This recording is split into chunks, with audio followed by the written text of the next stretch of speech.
Hey guys, tonight we enter a world so old your mind might melt trying to picture it. You step into a dense, humid forest, but not like any forest you've seen.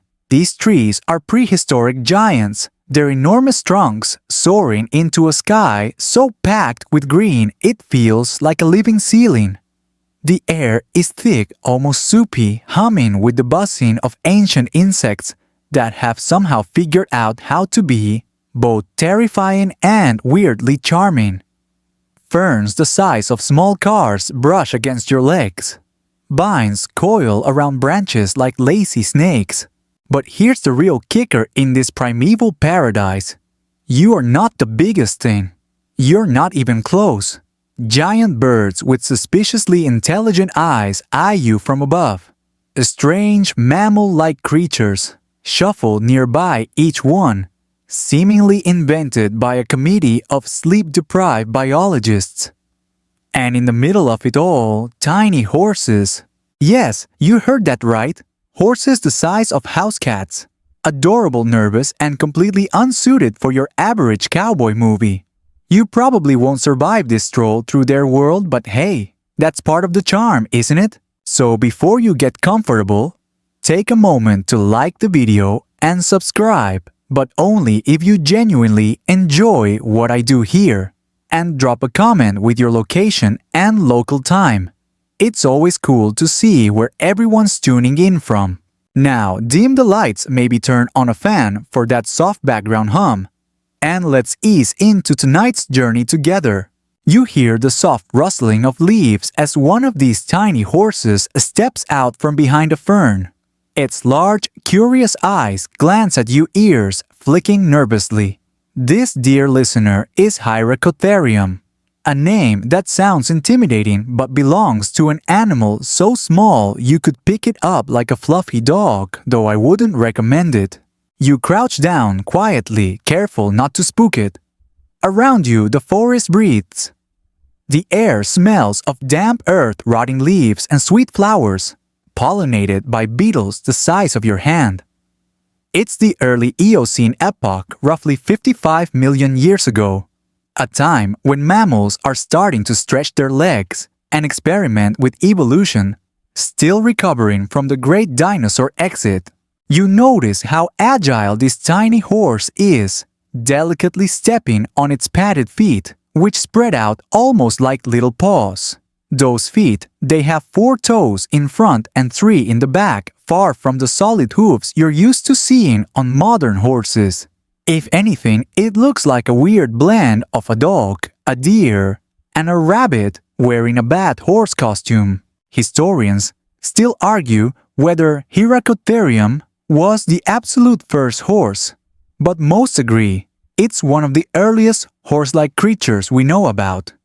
Its name actually means Hyrax beast, because when it was first discovered, it was mistakenly thought to resemble a hyrax, a completely unrelated little mammal that still chills on African cliffs today. As you keep watching, you realize these creatures are well adapted to this leafy labyrinth. They're not built for speed. In fact, they avoid open spaces like you avoid your ex at a wedding. The dense vegetation is their safe haven. Predators lurking nearby would have a hard time charging through these thick woods. The tiny horse nibbles on some tender leaves, carefully selecting its snack like a gourmet at a fancy salad bar. Its teeth aren't made for chewing tough grass like modern horses. Instead, they're suited for munching soft fruits, shoots, and young leaves. Basically, if you opened a trendy smoothie cafe for prehistoric herbivores, Hyracotherium would be your most loyal customer. As you tiptoe forward, you nearly trip over an enormous fallen log covered in bizarre fungi, some glowing faintly like nature's own nightlights. The atmosphere is equal parts magical and mildly terrifying. You're starting to feel like you've stumbled into one of those nature documentaries, where the narrator whispers dramatically about creatures that vanished millions of years ago. Except here, you're in it. The forest around you crackles with life. Strange calls echo in the distance. Somewhere nearby, you hear the heavy thud of a large animal moving, maybe one of the early giant birds or even a crocodile ancestor that has decided legs are optional today. You glance back at the tiny horse. It perks up its ears, senses the same danger you do, and gracefully melts back into the foliage. You're left standing alone, heart lightly pounding as a gentle mist begins to roll in. The humidity wraps around you like a damp blanket, and the world feels incredibly ancient because it is. Every breath you take carries the scent of a world long gone. But for tonight, you're here, walking among the tiny horses who once called it home. The mist thickens slightly as you venture deeper, but your eyes soon adjust. Shafts of pale light stab through openings in the leafy canopy above, illuminating patches of forest floor like natural spotlights. In one of these bright patches, you catch another glimpse of Hyracotherium. Not just one this time, but a small group, a family perhaps. They shuffle about carefully, ears twitching, eyes wide and always scanning. You kneel down behind a thick cluster of ferns observing them. The tiny horses are even more charming up close. Their short, delicate legs end in those soft, multi-toed feet, perfect for navigating the unstable forest floor. They weigh no more than a medium-sized dog, their bodies covered in thin, fine hair that glistens slightly in the moisture-rich air. Their snouts are short and flexible, delicately picking through leaves with a level of precision that would make a salad chef jealous. Right now, you're watching the early Eocene's version of a family picnic. The adults keep a constant lookout while the young ones, hardly bigger than rabbits, frolic nearby. Unlike modern horses, these creatures are not part of large herds, stampeding across open plains. No life in these forests favors small, nimble groups, quiet, cautious, and deeply aware that danger could strike at any moment. You might be tempted to think of these creatures as cute, almost like forest ponies, but remember, this world doesn't exactly roll out a red carpet for the weak. Predators are everywhere. Giant flightless birds like gastornis, towering at nearly 2 meters tall, roam these woods, and their beaks could crush a tiny horse like a dry twig. Crocodile-like creatures lurk in the muddy rivers, waiting for the careless or the unlucky. And then there are the snakes longer than most cars, slithering through the undergrowth with silent menace.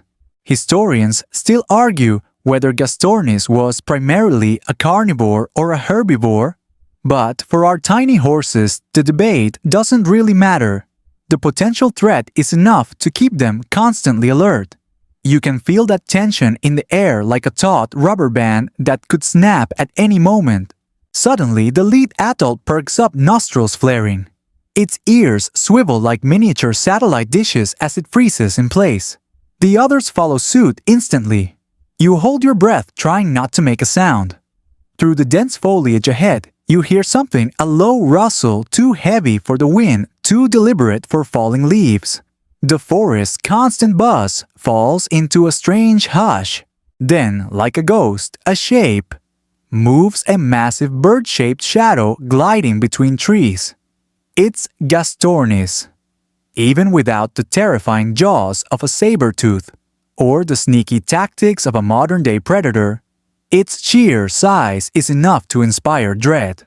The tiny horses remain motionless, their only hope being that their dappled coats blend well enough into the patchwork of light and shadow to go unnoticed.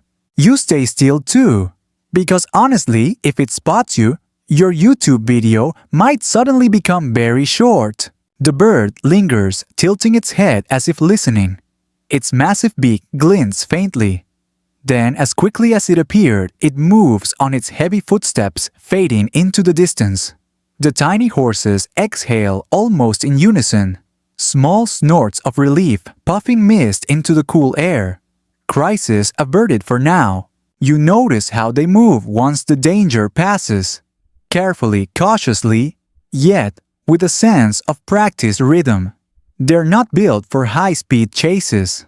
Their short legs can't manage the long galloping strides of modern horses. But what they lack in speed, they make up for in maneuverability. In this dense forest, quick dodges and sharp turns around obstacles are far more useful than straight-line sprints. Scientists believe that this very limitation shaped their evolution. Galloping simply wasn't necessary or even possible amid such thick vegetation. Instead, their limbs developed to act like flexible shock absorbers, perfect for bouncing through uneven ground and ducking under branches. In a way, their whole design screams, "I live here, I fit here." As you continue observing, you notice another curious trait: their eyes. Positioned high and wide on their heads, their vision covers a broad arc, allowing them to spot danger from nearly any angle. Modern horses retain this feature, although their much larger bodies made it more obvious. Here, it's subtle but life-saving. There's also something oddly human about them.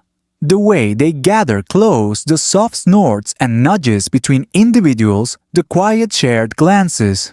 It's not hard to imagine that even millions of years ago, the bond between herd members was strong. After all, when everything around you wants to eat, you having family, close, probably helps you sleep better at night. Suddenly, one of the younger horses sneezes a surprisingly loud, squeaky sound that startles the group. They scatter briefly, regrouping in a tight cluster under a fallen log. You chuckle softly. Even in this ancient world, clumsy kids manage to cause a stir. And while you're busy smiling at this prehistoric sitcom, don't forget you're witnessing one of evolution's first experiments in what would eventually become one of humanity's most beloved animals. But these little guys, they're just getting started. The forest begins to change as you press deeper into its emerald heart. The trees here grow even taller, their branches woven into a living roof that allows only scattered beams of sunlight to reach the ground. The undergrowth grows thick and tangled, forcing you to pick your way carefully across twisted roots and spongy moss. Every footstep feels like an intrusion into a realm that's been undisturbed for millions of years. The tiny horses are still nearby, moving in a loose, careful formation. You can almost sense their unease. This part of the forest is different, darker, quieter, as if nature itself is holding its breath. And that's when you realize why you've entered a hunting ground. Up ahead, a pair of gleaming eyes catch the light low to the ground and vanishes just as quickly. You freeze. The horses freeze. And somewhere out there a predator blends into the shadows waiting. During the Eocene epoch, these little horses shared their home with an unsettling lineup of carnivores. Chief among them were early carnivorous mammals like miatzis, small nimble hunters that looked like a mix between a civet, a weasel, and your cat on a bad hair day. While not as terrifying as future predators, miatzis was quick, agile, and fully capable of snatching an unwary young horse. Historians still debate whether miatzis hunted in packs or prowled solo, but either way for the tiny horses, both scenarios were equally bad news. The forest doesn't offer safety, only the illusion of it. And while the dense foliage helps them avoid larger, clumsier hunters like gastornis, it makes stealthy ambush predators all the more dangerous. You hear a faint rustling to your right, a quick shuffle through the leaves. One of the horses gives a sharp snort, stomping its foot. It's a warning signal, simple but effective. The others immediately press closer together, forming a tight group with the adults encircling the foals. Their survival depends not on fighting but on awareness. They live their lives in a delicate balance of caution and routine, always ready to freeze, hide, or dart for cover. Panic is rarely their first response.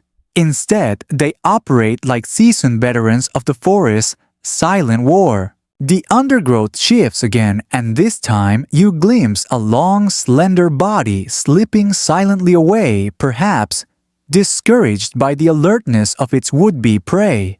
The danger for now has passed. You let out the breath you didn't realize. You were holding your heart still pounding slightly. Even as an observer, the tension of this ancient world presses on your nerves. But it wasn't just predators that shaped the lives of these little horses. They also had to contend with the hazards of the environment itself. Sudden floods from heavy rains, falling trees during storms or landslides, when the soggy soil gave way. The Eocene was no gentle garden. It was a testing ground shaping every creature that dared to call it home. As you continue following the herd, you notice one of the adult horses pause to nibble on a low-hanging vine. Its mouth works methodically, carefully stripping the tender leaves. You're witnessing one of nature's quiet adaptations in action. Unlike modern horses, Hyracotherium didn't have teeth designed for grinding tough grass. Their molars were low-crowned and well-suited for soft leaves, fruit, and shoots. This diet allowed them to thrive in these lush forests, but it also meant they were tied to environments rich in soft vegetation. Interestingly, some paleontologists propose that these dietary habits played a key role in the early evolutionary fork of horse development. As global climates shifted and grasslands eventually spread species that could adapt to grazing, tough grasses thrived, while specialists like our tiny forest friends faced extinction or transformation.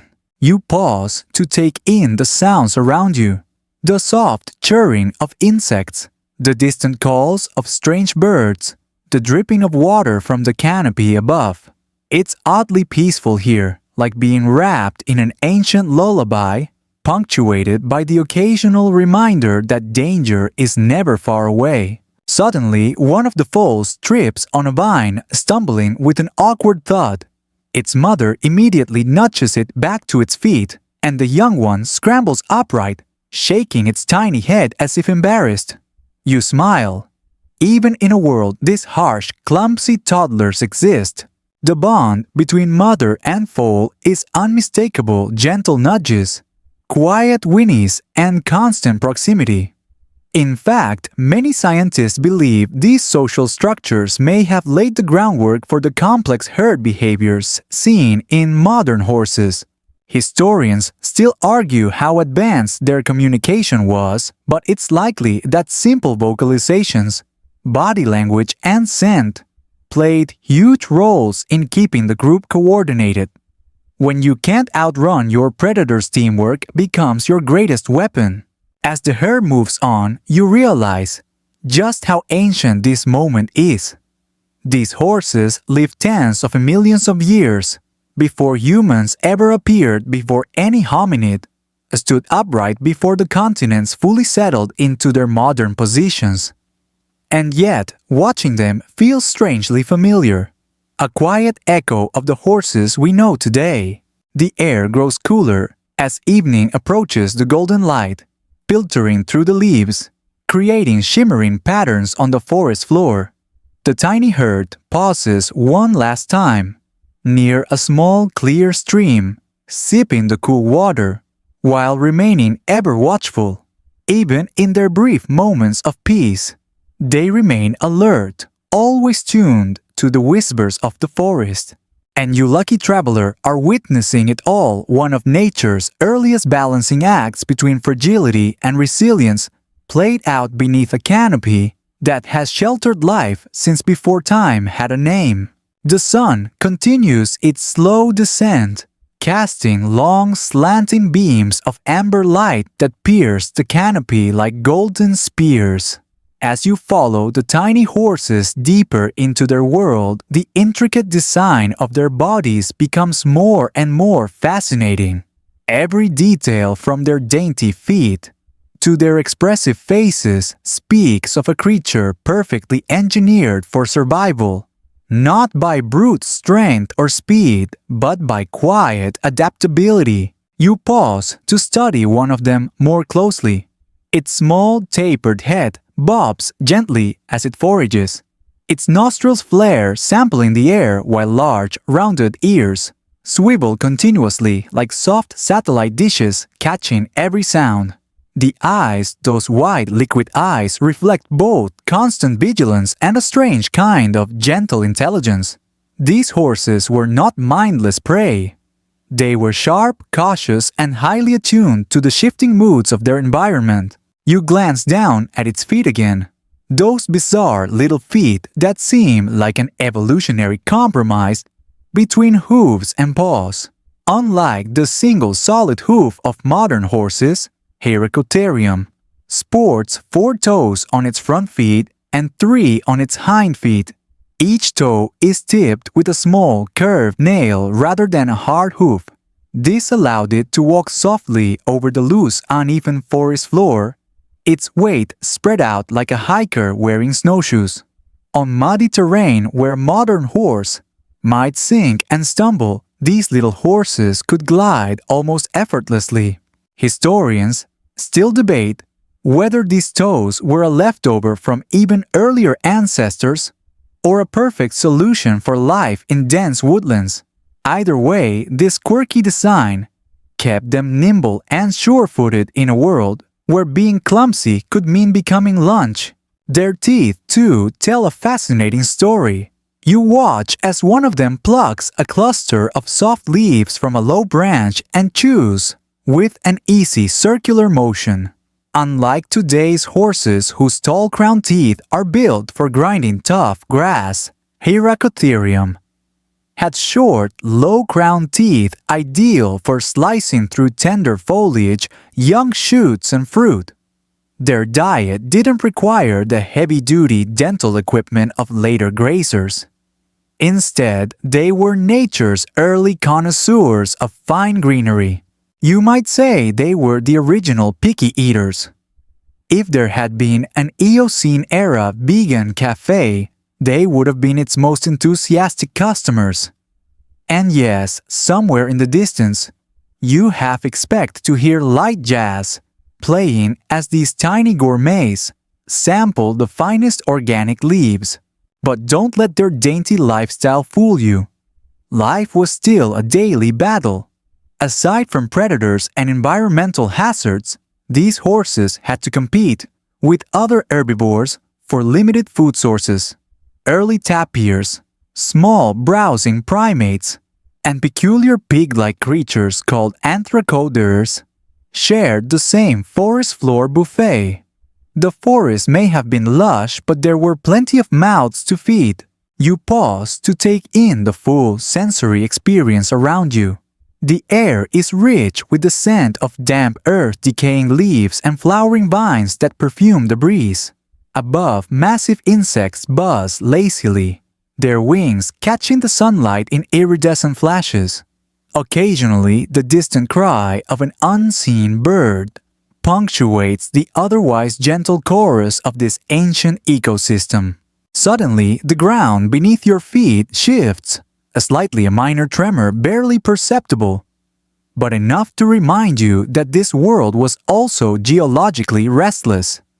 The early Eocene was a time of shifting continents and changing climates. Volcanic activity wasn't uncommon, and the land itself still bore the scars of the great tectonic reshuffling that followed the extinction of the dinosaurs. Historians still argue how much these seismic changes influenced the evolutionary path of creatures like Hyracotherium.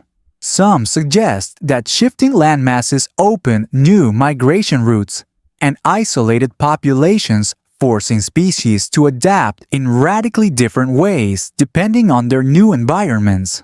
Others argue that these changes happen gradually enough to allow for slow, steady adaptation. As the tiny horses move on, you notice one of the adults carefully guiding a foal around a particularly tangled patch of undergrowth. It's not just instinct, it's learned behavior passed down through generations. This delicate dance of survival wasn't written in stone. It was taught, practiced, and refined. And as much as they adapted, there were limitations to what these early horses could handle. You're beginning to understand why galloping, that iconic image of horsehood, simply never developed here. In these tangled woods, speed was useless if you couldn't maneuver. Long legs would snag on roots. Hooves would slip on wet leaves. Galloping might look glorious on the open plains, but here it would have been a fatal flaw. Instead, these horses mastered a different skill blending in. Their fur carried muted shades of brown-gray and faint striping nature's camouflage against the dappled light. They were in every sense creatures of the forest floor. Even their small size was part of this brilliant design. A bigger animal would crash through the undergrowth. A smaller one could slip silently between ferns and under low branches. You're watching a living example of what biologists today call adaptive specialization. When a species fits so perfectly into its niche that it becomes almost irreplaceable, but also dangerously vulnerable if that niche ever disappears. And sadly, as you'll soon see, that vulnerability would one day catch up with them. The last slivers of sunlight fade as twilight wraps the forest in a cool bluish haze. The tiny horses settle down for the night, gathering in a tight circle beneath a cluster of low, arching trees. Their ears remain alert, even as their eyes droop a light sleep, ready to snap awake at the faintest sound. You too find yourself growing still, as though sharing in their cautious rest under the ancient canopy. Morning breaks softly in the Eocene forest. The first rays of sunlight pierce the high canopy, casting golden streaks across the cool, misty ground. You stir from your spot under a thick fern, your breath visible in the chill dawn air. The tiny horses are already up, but they aren't running, not even trotting. Instead, they're quietly stretching their legs, shaking off the dew from their fur, and beginning their slow daily routine. You might expect, after a tense night full of lurking predators and restless sleep, that they would bolt off into the sunrise, like modern horses might on an open plain. But no, these horses aren't built for dramatic morning gallops. In fact, they pretty much hate galloping altogether. Their bodies simply aren't designed for it. You observe one of the adults closely as it moves. Its short, slightly bowed legs carry it in a nimble, almost bouncy gait, more of a cautious hop than a run. Its feet splay slightly with each step, gripping the uneven forest floor. If you tried to watch this little creature gallop, you'd probably end up giggling. It would look like someone trying to jog across a trampoline while carrying a tray of drinks. The reason? It all comes down to their evolutionary design. Modern horses have long legs and a powerful spring-loaded stride designed for one thing: speed across open ground. But Hyracotherium didn't live in open grasslands. It lived in tightly packed forests where tall grasses hadn't even taken over yet. Running fast in this tangled environment wouldn't help. It would just get you stuck, injured, or cornered. Historians still argue whether their gait was more like a deer's careful prance or a rabbit's bounding hop. But either way, galloping wasn't part of the program. Survival here required agility, not velocity. Their short legs kept their center of gravity low, which helped them weave between roots, duck under branches, and change direction at a moment's notice. Think of it like the difference between a race car and a go-kart. On an open highway, speed wins.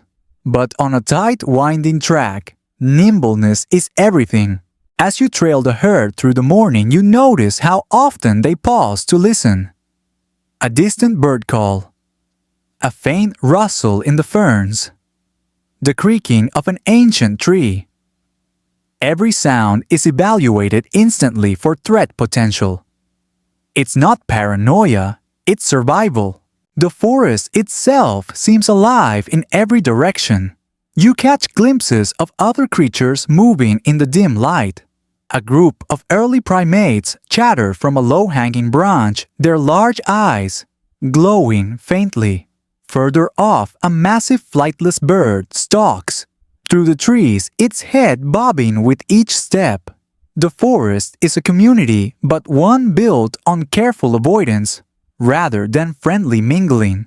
You step carefully over a patch of soft moss and stumble upon a curious sight, a narrow, well-worn path winding between two clusters of trees.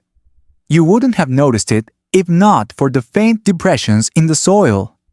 This, you realize, is a miniature highway, a game trail used by the tiny horses and likely other small creatures. These narrow routes allowed them to move with some safety, slipping through gaps too small for larger predators. Even here, you see how nature favors small-scale specialization. Large predators struggled in such dense environments. Their bulk made silent stalking nearly impossible.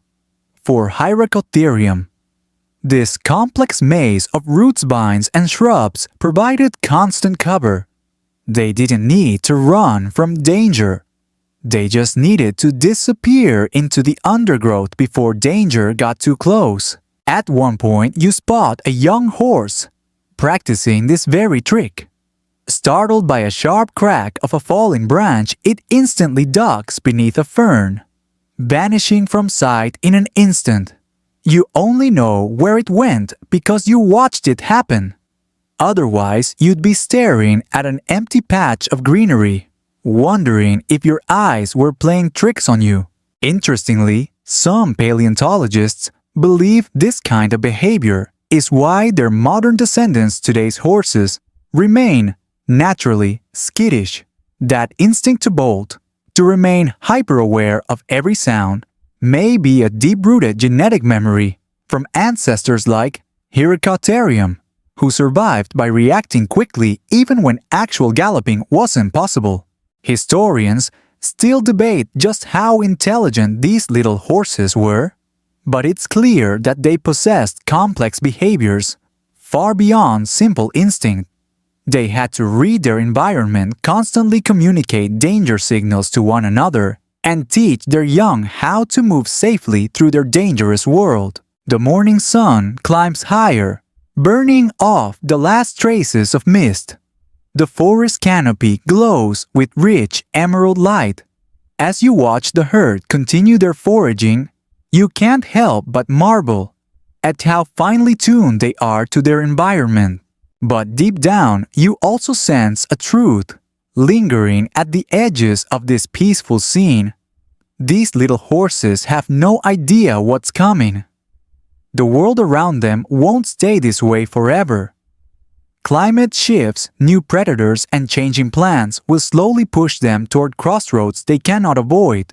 For now, though, they continue their quiet existence, small, nimble, and utterly perfect for a world of shadows and leaves. The day warms quickly as the sun rises higher, casting shimmering waves of heat even through the thick canopy. You continue your journey weaving between towering trees and oversized ferns. The forest feels more awake now. Insects buzz loudly. Small mammals chatter in the branches, and somewhere ahead you hear the splash of something large moving through water. The tiny horses march on too, sticking close to shaded paths and staying low to the ground. And just when you think you've gotten used to the strange residents of this forest, something new stirs the neighbors. Because these little horses, as perfectly adapted as they seem, share their world with some downright bizarre creatures. And not all of them are as cute or gentle. You freeze as you catch sight of one of the giants, lumbering into a nearby clearing, a crocodiliform, a distant relative of today's crocodiles, but built more like a land predator than the water-dwelling ones you know. Its legs are sturdy and positioned beneath its body, allowing it to move with surprising speed and stability on land. Its thick, armor-like skin glistens as it sniffs the humid air, jaws opening slightly to reveal rows of serrated teeth. Historians still argue whether these early croc beasts primarily hunted on land or simply scavenged, but either way, for creatures like Hyracotherium, the difference is irrelevant. If it could catch them, it could eat them. The tiny horses instinctively freeze at the sight of the lumbering reptile. Their big dark eyes track its movement, ears flicking to pick up any change in sound. The adult horses shuffle the young ones behind them, not daring to make a sound, and you wisely mimic their stillness, barely daring to breathe as the ancient predator sniffs around. After a few tense minutes that feel like hours, the croc beast loses interest and slips back into the brush, its thick tail dragging a winding trail in the soft earth behind it. The horses remain frozen for a moment longer, then relax their heads, bobbing gently as they return to their quiet foraging. You exhale and shake your head. This forest is like walking through someone's fever dream of evolution. Everything familiar, but twisted, exaggerated, and occasionally nightmarish. But the croc beasts aren't the only strange neighbors. A loud, rhythmic drumming sound suddenly echoes through the trees. You turn toward it, your pulse quickening. Emerging through the foliage is another towering figure, Gastornis. The massive bird stands nearly 2 meters tall, its broad, parrot-like beak gleaming as it snaps at low branches. For a moment, it appears oddly peaceful, just a giant bird munching on leaves. Historians still argue whether Gastornis was a dedicated herbivore or an opportunistic predator, but one thing's certain, the horses don't trust it, and neither should you. The bird's heavy footsteps thump against the ground like distant war drums. You watch the herd shift once again into tight formation, their bodies blending almost seamlessly with the dappled shadows beneath the trees. Their coloration muted browns, soft stripes, and dusty grays works like camouflage, helping them vanish into the chaos of trunks, roots, and ferns. The Gastornis pays them no mind this time, focused on its leafy meal, but its sheer presence reminds you how precarious life here truly is. Every day in this forest is like tiptoeing through a minefield. As you quietly follow the herd, you stumble across yet another oddity, a small, long-snouted creature darting between tree roots. It's Leptictedium, a mammal unlike anything alive today. About the size of a rabbit, it sports powerful hind legs for hopping, a long tail for balance, and an almost comically long snout, perfect for sniffing out insects and worms. You can't help but chuckle. In the middle of all these ancient beasts, some creatures really do seem like they were designed by committee, or maybe by a mischievous intern in evolution's workshop. And still, the tiny horses adapt. They've carved out their niche in this chaotic neighborhood. By staying small, nimble, and hyper-aware, they manage to avoid most threats while living off plants that many others ignore. They're survivors, not fighters. Specialists, not generalists. But this specialization comes with risks. You start to realize that while their design makes them masters of this forest, it also ties them tightly to it. If the forest changes even slightly, these little horses could face challenges their nimbleness alone might not solve. Historians often call creatures like Hyracotherium ecological fine-tuning. They're wonderfully efficient at what they do as long as their environment stays relatively stable. But nature rarely sits still for long. You take one last look at the towering Gastornis, which finally waddles off into the distance, its footsteps gradually fading into the layered sounds of the Eocene morning. The tiny horses relax again, returning to their browsing like seasoned professionals. For now, the neighborhood remains balanced. But even as you walk alongside these tiny survivors, you can feel it in the air. This balance won't last forever. The forest whispers of coming changes, shifts that will test the adaptability of every creature that calls it home. From the towering croc beasts to these fragile, nimble horses, the sun arcs higher, filtering through the canopy in flickering golden streams. The temperature rises, turning the forest into a thick, steaming chamber. The horses continue their quiet journey, their routine. Predictable, but never careless. Every nibble, every step, every flick of their ears is performed with practiced caution. And now, as you watch them graze, you begin to appreciate just how well this world caters to their delicate needs. You step softly over a cluster of sprawling vines and glance at the plants around you. This isn't just any ordinary forest, it's a botanical paradise. Everything that grows here seems designed for creatures like Hyracotherium. Tender shoots, juicy fruits, and young leaves hang invitingly from nearly every bush and low branch. Unlike modern horses who are locked into a diet of tough grasses, these tiny horses enjoy what you might call a very leafy buffet. Ferns, shrubs, fruiting vines, and the occasional fallen fruit make up their daily menu. The Eocene forest is rich, moist, and endlessly fertile, a world where the food practically grows into your mouth if you're small enough to reach it. You watch as one adult carefully selects its breakfast, a young leaf cluster on a low-hanging branch. It stretches its neck nibbles delicately and then chews in slow, grinding circles. Those short-crowned teeth called brachydont teeth are perfect for this kind of food.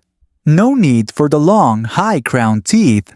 Modern grazers evolved to handle abrasive grasses. Historians still debate how much these dietary differences influence the evolutionary branching of early horses. Some suggest that species like Hyracotherium remained trapped in the forests because their teeth simply couldn't handle tougher, drier vegetation when climates shifted. Others believe these early horses set the stage for their descendants' eventual expansion into the world's grasslands. You reach out to touch a leaf yourself, waxy broad and slightly sweet-smelling. The entire forest smells alive. Every breath you take is filled with the damp, earthy perfume of ancient vegetation. It's a lush, crowded jungle where everything competes for sunlight, water, and space. But there's still plenty for these little browsers. As you observe, you notice something subtle but crucial. The horses aren't competing directly with the larger herbivores. The big browsers, primitive tapirs, strange, pig-like anthracothers, and even some very early proboscidians, distant relatives of elephants, tend to reach higher or feed on coarser material. The tiny horses stay low, harvesting the tenderest plants growing close to the ground. It's almost like a polite agreement.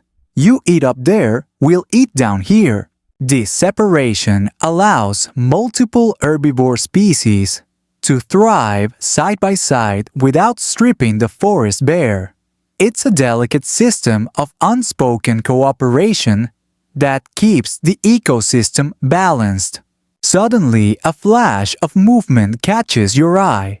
A small group of early primates darts across the branches overhead, chattering noisily. One of them clumsily drops a piece of fruit, which lands with a wet plop in front of the horses. Without hesitation, one of the young horses steps forward, sniffs the offering, and eagerly munches it down. In this forest, sometimes your neighbors accidentally help you out. Even the messiest primate can unintentionally share a snack. Historians still argue whether early horses like Hyracotherium actively sought out fallen fruits or simply took advantage when they stumbled across them. Either way, their flexible diet gave them an edge in this highly competitive world. You crouched to rest for a moment, feeling the dampness of the soil seep into your clothes. Around you, beetles scurry across fallen logs. Enormous dragonflies flit lazily through shafts of sunlight. And somewhere nearby, a distant chorus of frogs croaks in rhythmic unison. It's a noisy, vibrant world overflowing with life but never silent. The horses continue to graze their jaws, working in steady rhythm. And as you sit quietly, you start to appreciate one of the most remarkable things about these creatures, their patience. While predators rely on bursts of speed, surprise attacks, or overwhelming force, Hyracotherium plays a long, steady game. Eat carefully. Stay quiet. Pay attention. Survive another day. Even their reproductive strategy reflects this cautious approach. Instead of producing large litters like rodents or rabbits, they raise a small number of young each one, carefully protected and taught to navigate this dangerous world. It's a slow, investment-heavy system, but one that worked beautifully for millions of years. But of course, as you've sensed all along, this perfect balance is fragile. The forest cannot stay like this forever. Subtle shifts are already beginning in the world beyond these trees. Climate patterns wobbling tectonic plates inching across the planet's surface. New species testing the edges of this green kingdom. For now though, you lean back against the mossy trunk, listening to the low snorts and soft crunching of the tiny herd. You marvel at how these creatures, though so small and seemingly fragile, have mastered the art of thriving in one of Earth's earliest mammalian jungles. The Eocene world around you hums and breathes, a living breathing machine, where every vine, every insect, and every cautious footstep plays its part.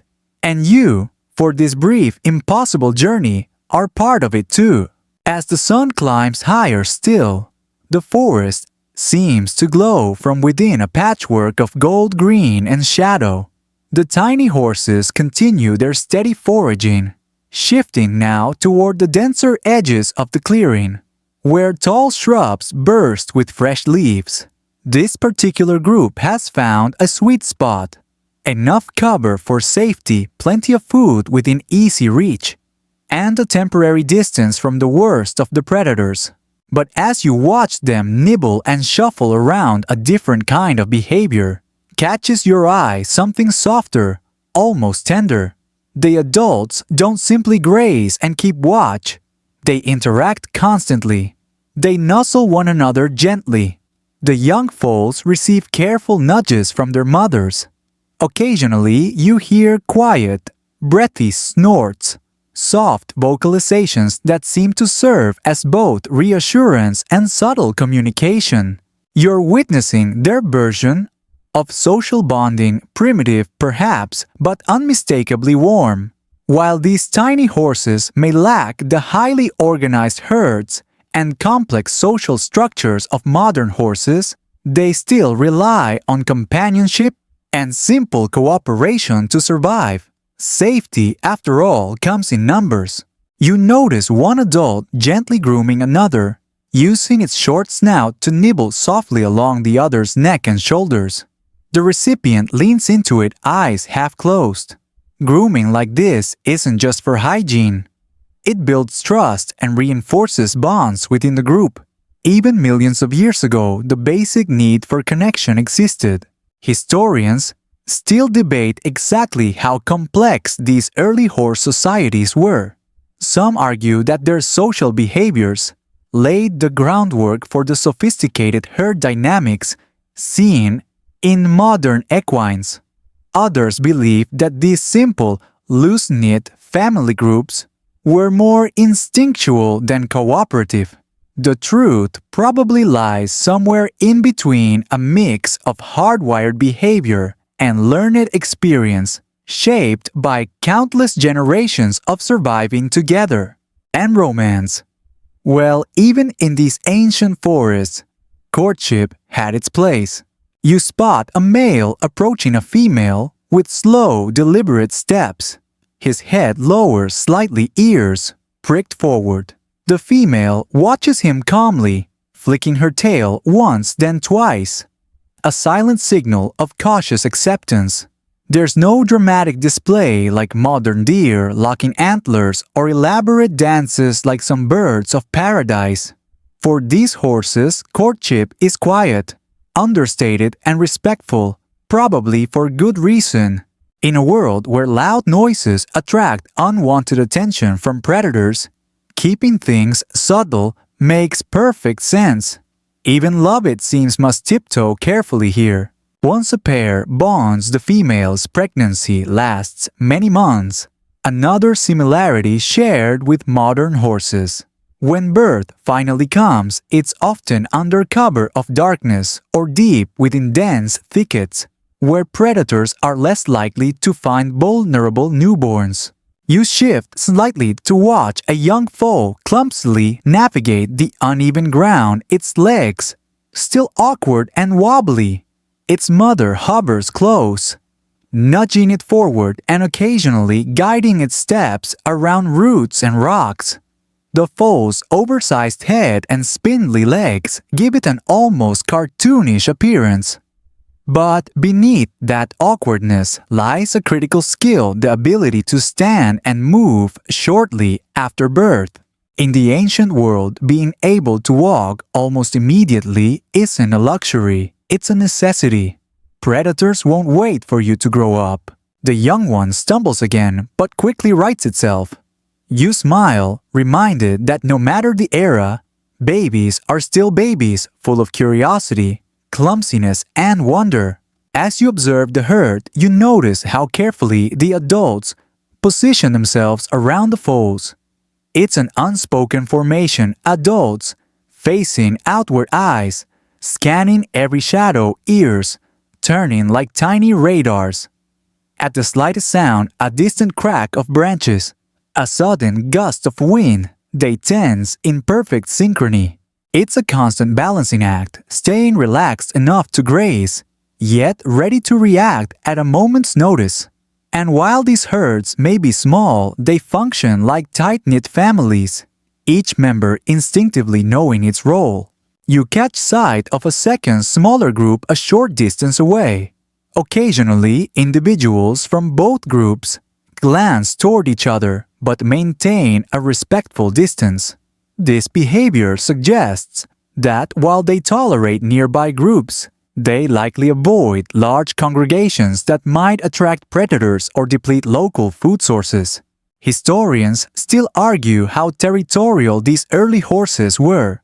Some suggest they maintained overlapping home ranges, loosely respecting boundaries, but willing to shift as resources demanded.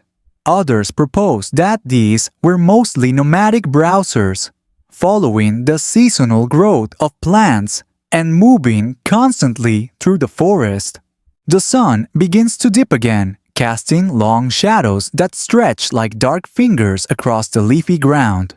The temperature cools slightly, and with it the pace of the herd slows. The foals tire first, lowering themselves carefully onto soft patches of moss, while the adults continue nibbling nearby. You take in the scene, marveling at the quiet complexity of these creatures' lives. In their small world, everything matters: where to graze, when to move, how to communicate, and whom to trust. There's no room for arrogance or complacency, only the constantly practiced art of caution, patience, and adaptability. And though these behaviors seem simple, they represent millions of years of fine-tuned survival, a living legacy that would one day lead to the great galloping herds we know from grassy plains. But for now, in this pocket of ancient time, Life is still ruled by the gentle rustle of leaves and the careful steps of tiny horses beneath a towering green cathedral. The forest begins to quiet again as the evening deepens, but the tiny horses show no signs of complete rest yet. Even after a full day of browsing, their vigilance never fully switches off. You watch as the adults herd their foals gently toward a shallow depression, ringed with thick bushes, a natural safe haven for the night. The babies settle first. And as you observe them more closely, it strikes you just how incredibly small these newborn horses are. Standing next to their already tiny parents, they resemble little plush toys, smaller than some domestic house cats barely reaching knee-height. Their fragility is almost unsettling in this dangerous world. A single moment of bad luck could easily end their story. And yet somehow these tiny, wide-eyed foals are here, eating, stumbling, growing stronger one careful day at a time. You inch a bit closer, careful not to startle them. The foal nearest to you is curled up, its spindly legs tucked beneath its tiny body. Its breathing is deep and slow, its tiny ears flicking lazily at the occasional insect buzzing too close. The scene radiates peacefulness, but beneath that calm exterior lies a survival machine being assembled piece by piece. Newborn Hyracotherium. Foals, like most prey animals, develop rapidly after birth. Within mere hours, they can stand, walk, and even make short bursts of movement. That's not just evolutionary show-off behavior. It's a cold necessity. In a world teeming with opportunistic predators, lingering helplessly for long doesn't end well. Historians still argue whether mortality rates among these foals were especially high compared to other mammals of the time. Some propose that because of their small size, these young horses were constant targets for smaller predators, the ancient equivalents of early fox-like mammals, or predatory birds waiting for the vulnerable. You hear one of those birds now, a sharp, distant cry, slicing through the cool evening air. Somewhere far off perhaps, perched in the canopy, a giant owl-like predator scans the undergrowth for movement. It's a silent reminder that even after dark, danger never fully retreats. But the herd's defensive strategy is elegant in its simplicity. Tight formations, constant vigilance, and quiet hiding spots tucked into the foliage. Unlike larger prey animals who rely on speed or strength, Hyracotherium families survive through discretion, the art of not being seen. One adult rises and carefully nudges its foal, encouraging it to shift closer into the protective circle. The young one stretches its tiny legs and resettles its eyes, fluttering shut again. The adults remain standing, heads swiveling gently from side to side, ears attuned to every whisper of the forest. You can't help but marvel at the responsibility carried by these mothers. Raising young here means living on edge constantly. Every shadow could conceal a threat. And yet this parenting model worked. Enough generations thrived to keep these tiny horses around for millions of years. The foal's small size also serves another purpose: energy efficiency. Small bodies require less food, and in an environment where competition for every leaf and fruit exists, this allows the young to survive on minimal resources while they grow. It's another delicate balancing act of nature, and they grow quickly. Within months, these foals will begin practicing their parents' carefully choreographed routines, quick sidesteps around thick roots, silent freezes at distant sounds, and the cautious, deliberate browsing that fills most of their days. By adulthood, their movements will be instinctual, every decision shaped by millions of years of fine-tuning. As you continue observing, you spot an older juvenile attempting something new, a playful mock charge at a nearby sibling. The two tiny horses bounce awkwardly around each other, kicking up little clouds of dust. It's almost comical, the prehistoric version of playground tag. But beneath the play is practice honing muscles, reflexes, and balance that may one day save their lives. Historians often note how play behavior in young mammals serves double duty, both developing physical skills and establishing early social bonds. Even in the Eocene life, finds ways to combine learning with laughter. The moon begins to rise now, a pale, distorted disk, peeking through the gaps in the towering canopy. The light casts faint silver highlights on the horse's fur, their gentle movements almost dreamlike beneath the ancient trees. For a moment, everything feels timeless, as though if you sat here long enough, you might watch the slow, patient work of evolution itself, millions of years of survival, encoded into every careful footstep, every flicking air, every softly nudging mother. And yet, despite their mastery of this forest world, you feel the shadow of vulnerability hanging over them. As perfect as their adaptations seem, they are bound tightly to this specific place, this specific kind of forest. What happens when the trees thin? When new competitors arrive? When the world outside these woods begins to shift? But tonight, the forest still holds. The predators lurk but remain at bay. The foes sleep. The adults stand their silent watch. And you unseen bear witness to this ancient fragile calm. The pale light of dawn returns, filtering through the towering ancient trees. You rise slowly from your resting place among the ferns, careful not to disturb the scene. The tiny herd stirs 2 ears, flicking muscles, stretching small hooves, shifting softly across the mossy ground. The forest may appear unchanged, but something is different. A faint coolness lingers in the morning air, a quiet sign. As you walk alongside the herd, you begin to feel it more clearly, subtle creeping changes in the forest. The once dense greenery seems slightly thinner in places. Some of the larger trees bear fewer leaves. Where once the air was thick and almost heavy with moisture, now it feels a touch drier, as though nature itself is exhaling something new. The Eocene climate is beginning to shift. For millions of years, this world has been a warm greenhouse paradise. But slowly, almost imperceptibly, the planet starts its long, steady cooling. And with that cooling comes change.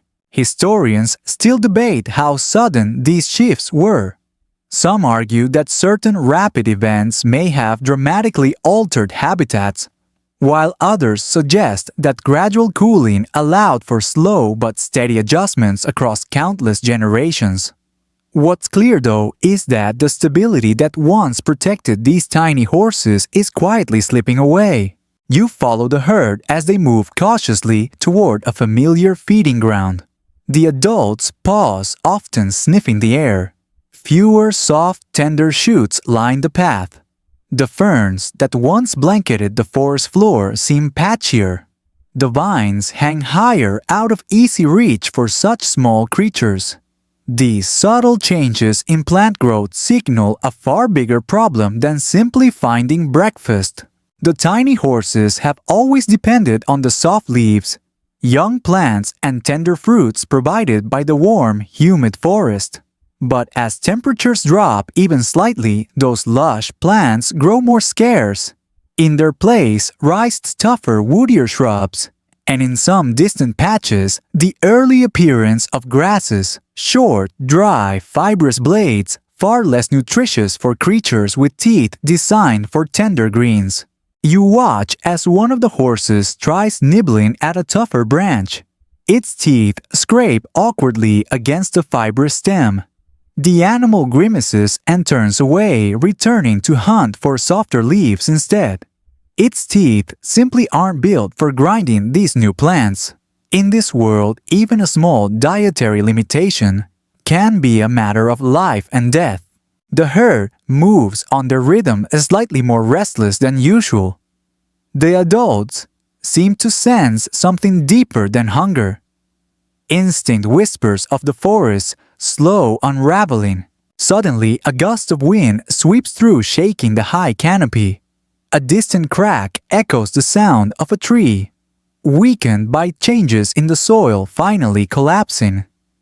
The ground trembles faintly under your feet as the massive trunk falls, breaking smaller trees in its path. The tiny horses freeze, their bodies instantly alert. But there is no predator this time, just the quiet violence of a world in transition. Historians still argue exactly how much these environmental changes contributed directly to the decline of Hyracotherium and its relatives. But there's little doubt that shifting vegetation played a huge role in determining which species survived and which vanished. You glance up at the canopy again. Once a solid green ceiling, small patches of open sky now peek through, and where sunlight pierces the ground, those tough grasses begin creeping in, laying the early groundwork for the great grasslands that will one day dominate much of the planet. In a strange way, you're standing at a crossroads. The forest is beginning to lose its grip, and in its place, a new world waits to be born, one that will favor different creatures, different skills, and different adaptations. The tiny horses continue their journey, but you can see the subtle cost of these changes already. The foals are thinner than before. Their mothers forage longer each day, covering wider ground for shrinking supplies of food. The herd's tight, cautious formations grow even tighter, as though they sense the world closing in around them. You pause to study one young adult whose teeth show the early signs of wear. The edges of its molars, perfect for soft leaves, are slowly grinding down as it tries to process tougher plants it was never designed to eat. It chews slower, more awkwardly, spitting out the pieces it can't manage. This is how extinction creeps in, not with dramatic catastrophes, but with quiet, gradual shifts that push creatures just beyond their limits. You realize that this fragile balance you've been watching for days may not last many more generations. But nature isn't cruel. It's simply indifferent. The forest changes because the earth itself changes. And while Hyracotherium may struggle, other creatures, those better suited to these emerging conditions, will seize their chance. Still, the herd presses forward. It's all they know. They follow familiar trails worn by ancestors who thrived in better days. And as you walk beside them, you carry the quiet weight of knowing what they cannot. Their world is slipping away inch by inch, leaf by leaf. The day wears on, and the forest remains hauntingly beautiful. But under its emerald beauty lies the subtle, steady whisper of transformation. And soon the forest's whispered warning will grow louder. The sun is now high overhead, casting stark columns of light that slice through the thinning canopy like golden spears. The coolness of morning has given way to a dry heat that feels oddly unfamiliar. In this once humid world, you move with the herd, sensing the undercurrent of unease rippling through every cautious step they take. The forest has always held its share of predators, but now, as the habitat shifts, new dangers are emerging. Creatures adapted to the dense Eocene jungles are slowly joined, and in some cases displaced by predators evolving for the changing world. The balance is tipping, and the tiny horses feel it. You freeze as a low growl vibrates through the air ahead. Not the heavy thump of a croc beast, or the thudding steps of a giant bird, but something different, quicker, lighter, and hungrier. Sleeping like a shadow between patches of ferns, you catch your first glimpse of one of the new threats, an early predator that will one day give rise to the great carnivores of later epochs.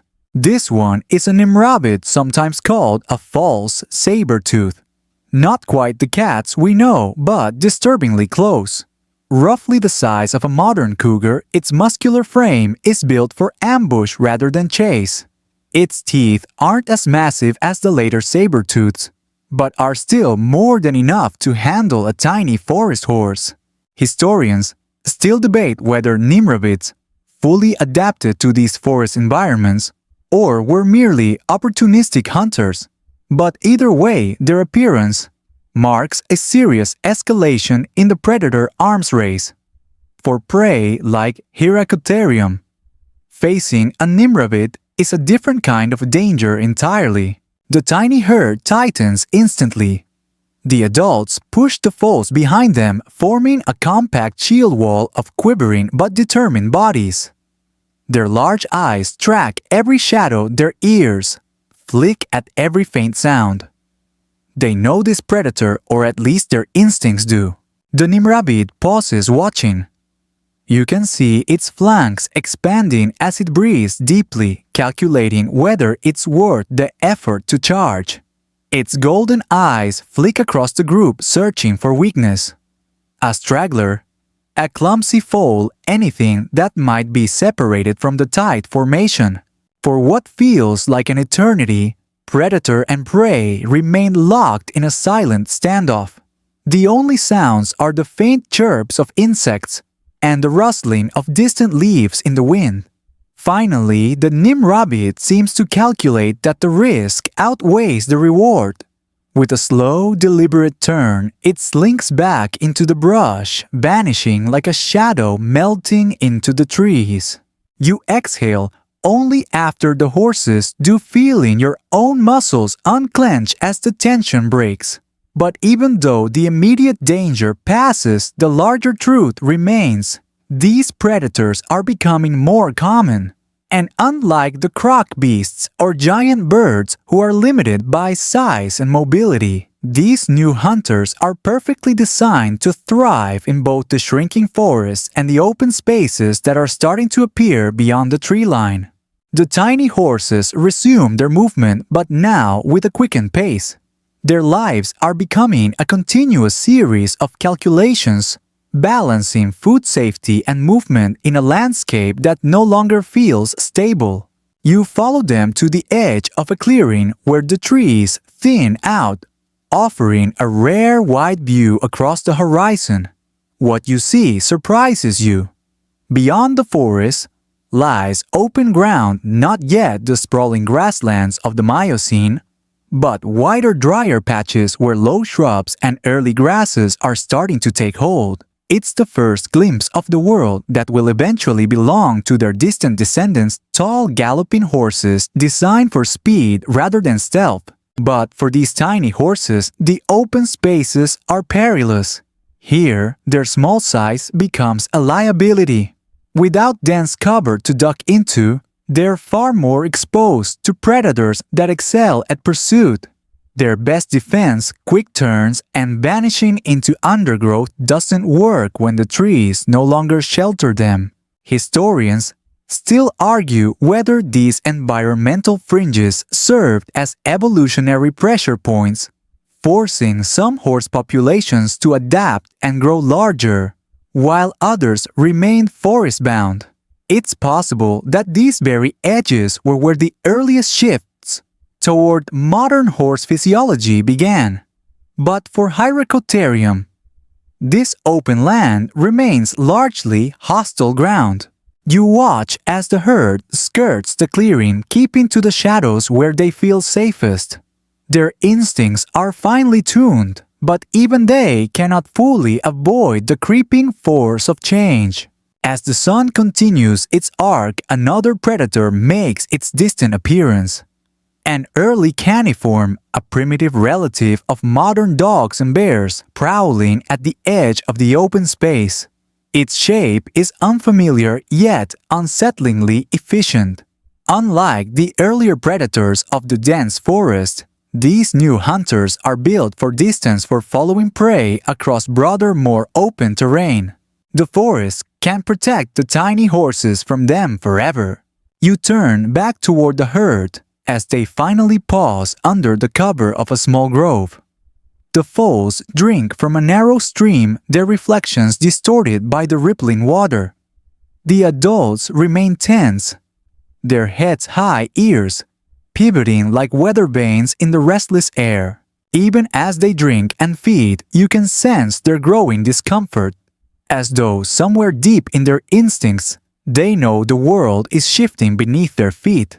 And you once again are left with the sobering awareness that while they may survive this day, their long-term fate grows ever more uncertain. The predators are evolving. The plants are changing. The safety of the forests is unraveling. And the tiny horses, beautifully suited to a world that's disappearing, are slowly being pushed to the very edge of survival. The sun begins its slow descent again, casting longer shadows as you and the herd push deeper into the shrinking sanctuary of the forest.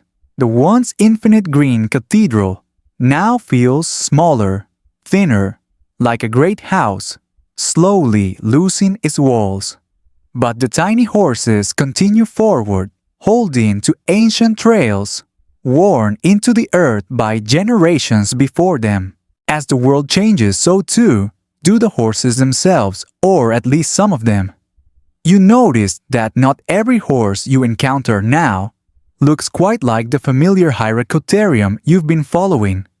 There are subtle differences, slightly longer legs, sturdier builds, more upright heads. The quiet force of natural selection is beginning to divide the family tree. Historians still debate exactly how many different species branched off from these early ancestors, but the fossil record suggests that as the forest thinned and grass began creeping into new areas, certain populations of these small horses began adapting in response. The environment itself was giving them an ultimatum: change or vanish. You pause beside one of these newer forms. It's still small, but its legs are longer, straighter, better suited for slightly faster movement across patchier terrain. Its feet look subtly different too. The toes that once spread wide for the damp forest floor are beginning to shrink, drawing inward. One toe on each foot is beginning to dominate. You are witnessing the very early steps in the long march toward hooves. At first glance, it doesn't seem like much. But this small anatomical shift will eventually lead to one of the most dramatic transformations in mammalian evolution. Over millions of years, many of these little browsers will trade soft-padded feet for strong, single-toed hooves, specialized for speed endurance and open grassland survival. Why the shift? Because the game is changing. The forest no longer offers its old protection.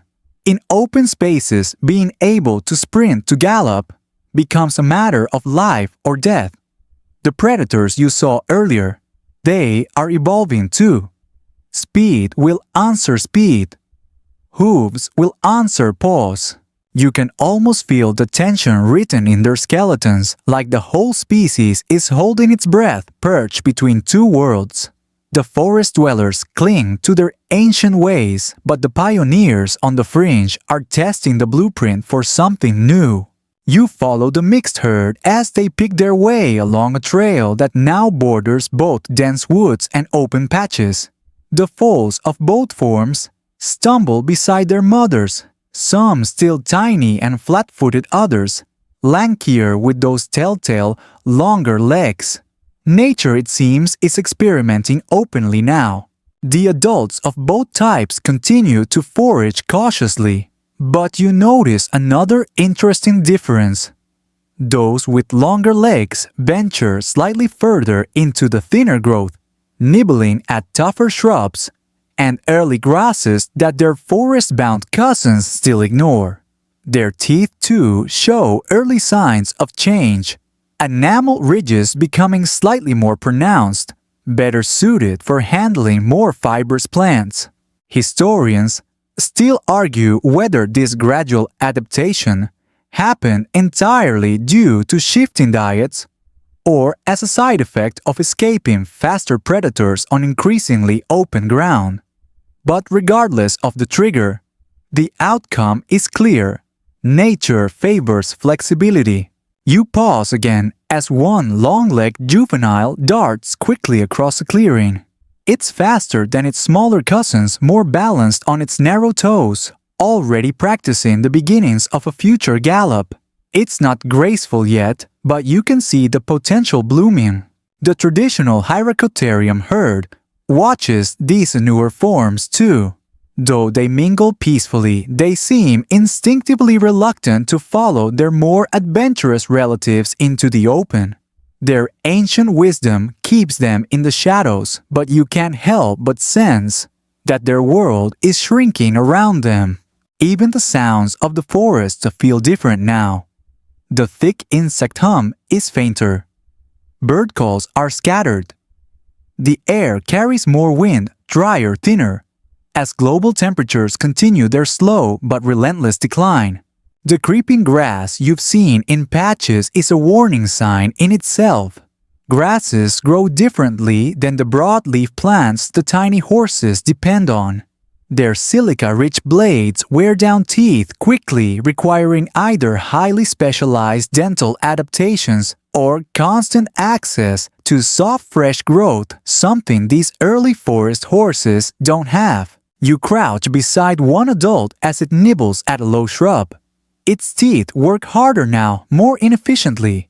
You can see the slight grooves where the enamel is wearing unevenly, the quiet, invisible cost of a plant world no longer designed for them. Historians often describe this period as one of pressurized evolution, a time when slight advantages made the difference between extinction and survival. And you're watching that process unfold with every cautious step these horses take. As the sun continues to lower, the herd regroups beneath a dense stand of ancient trees. The foals tuck themselves beneath their mothers once more, and the adults resume their rotating vigilance. Even in this period of subtle but mounting change, the basic routines of survival remain: feed, protect, endure. But you sense the future closing in. The world these tiny horses once ruled is fading, being replaced by new landscapes, new competitors, and new rules.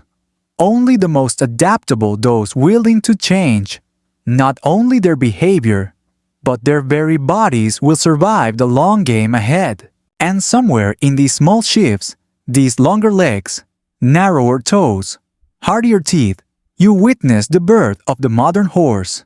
Though that transformation is still millions of years from completion. For now though, the tiny horses rest, once again blissfully unaware of how close they sit to the razor's edge of their ancient kingdom. The following morning you move with the herd, under pale, scattered light that filters to the canopy, now thinner than ever. The air feels lighter. A faint breeze carries with it a dryness that seems almost out of place in a forest once thick with humidity. The transformation of the world feels more tangible with every passing step. As you observe the herd's movement, your attention returns to their feet, those strange padded limbs that carried them safely through millions of years. But here, once again, you see evolution at work. Those multi-toed feet, once perfect for soft, swampy soil, are slowly giving way to something entirely new. One young adult pauses nearby to graze. As it shifts its weight, you notice how its center toe bears more of its weight now. The outer toes still exist, but they've become smaller, more like tiny side knobs that barely touch the ground. The transition toward hooves is fully underway. Historians still debate whether this gradual shift from toes to hooves happened solely as a response to changing terrain, or whether it was also driven by increasing threats from faster predators. Most likely both forces conspire together, turning once delicate forest browsers into leaner, swifter runners. The advantage of hooves becomes obvious once you step onto the open stretches that border the forest. Here, the ground is harder, more compacted. Thick roots give way to dry dirt patches and the first signs of open grassland. On this firmer surface, flat, soft feet would only slow these animals down. Hooves, with their narrow, hardened structure, concentrate force and allow for powerful strides, perfect for covering long distances quickly. But for the tiny forest horses, this shift is not without cost. As they adapt for speed and open terrain, they lose some of the traits that once made them masters of the dense undergrowth. Their balance changes, their gait lengthens, and their nimbleness in the tangled forest slowly fades. You watch one individual awkwardly navigate a fallen log, something its more primitive cousins manage easily. Its longer legs and narrower feet make precise, nimble movements harder. But on flat ground, when it sprints across small clearings, you see its true potential emerge. Swift, efficient strides that carry it farther faster. This trade-off lies at the heart of their evolutionary gamble. In this new world, you don't need to dodge around roots as much as you need to run away from things that want to eat you. And with every generation, natural selection refines this design. Fewer toes, stronger tendons, longer legs, lighter frames. You take a moment to examine a small fossil outcrop, exposed by a recent landslide. The layers of sediment tell the story written in stone. In the lower layers, you find impressions of multi-toed feet, rounded soft prints.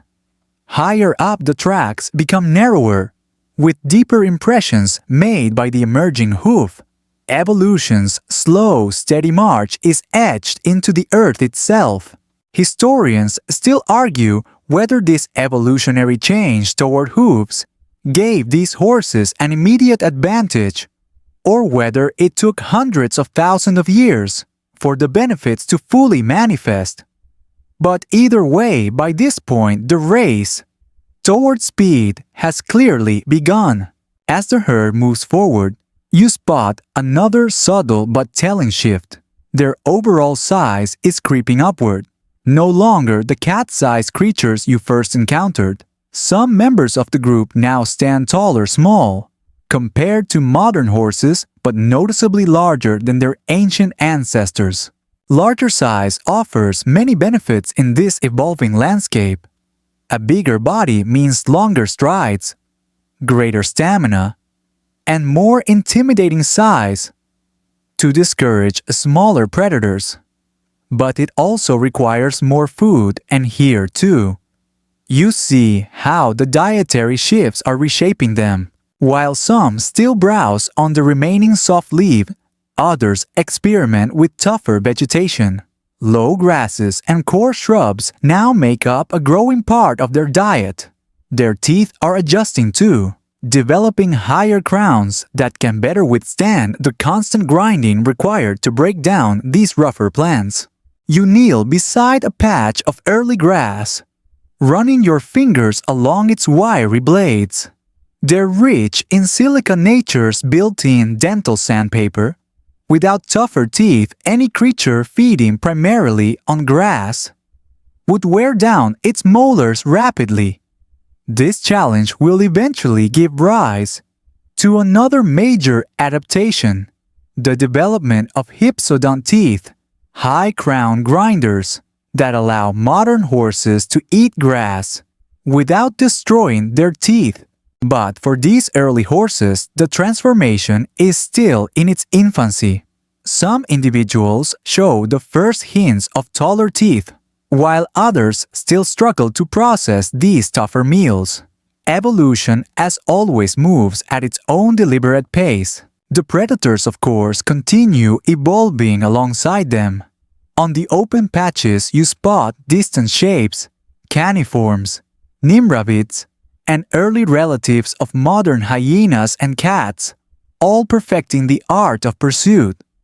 The moment prey begins to favor speed, predators respond in kind. This is the arms race of nature. With every step forward in one species, another adapts to counter it. The tiny forest horses are no longer just hiding in shadows, now they must outrun danger entirely. And only those that adapt fast enough will have descendants to carry their legacy forward. The sun lowers again, casting long golden beams across the shifting landscape.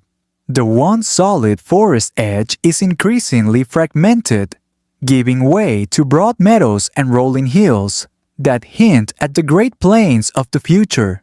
You stand at the threshold of that transformation, watching the very moment when the ancient forest horse begins its long journey toward the thundering herds of modern plains.